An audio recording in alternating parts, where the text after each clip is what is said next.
બેન આરીફભાઈ કાસમાણી, નવલખી શાંતિવન નિસાર, નવલખી ફાટક શાંતિવન નિસાર નિધિ પાર્કમાં રહી છીએ અમે.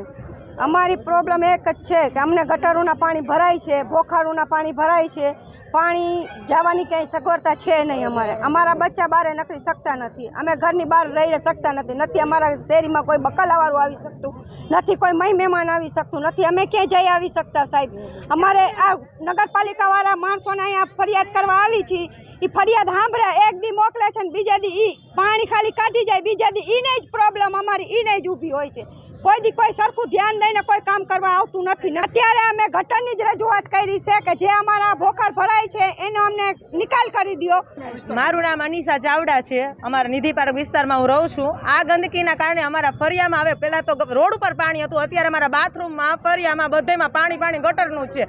અમારે એક જ માંગ છે કે અત્યારે અમને નવી ગટરો નાખી દો. અમારે હલાતું નથી કોઈ બકાલાવાળા આવતા, નથી કોઈ રિક્ષાવાળા આવતા, નથી અમે અમારા છોકરાઓને સ્કૂલે લઈને મૂકી જતા, કે નથી કોઈ લેવાવાળા આવતા. આનો પ્રોબ્લેમ શું કરવો?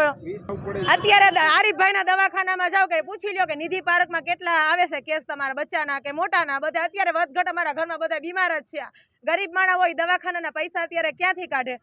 આ પ્રોબ્લેમ અહીંયા જ્યારે આવીએ છે ને સાહેબ હાજર હોતા જ નથી ને અમારી કોઈ અરજી લેતું જ નથી. આવે ને તો એક ટાંકો આવે કાઢીને વયો જાય પાછું, ઈ ને બીજા દી પ્રોબ્લેમ નથી કચરા વાળા આવતા કે નથી કોઈ પાણીની ગટર વાળા આવતા.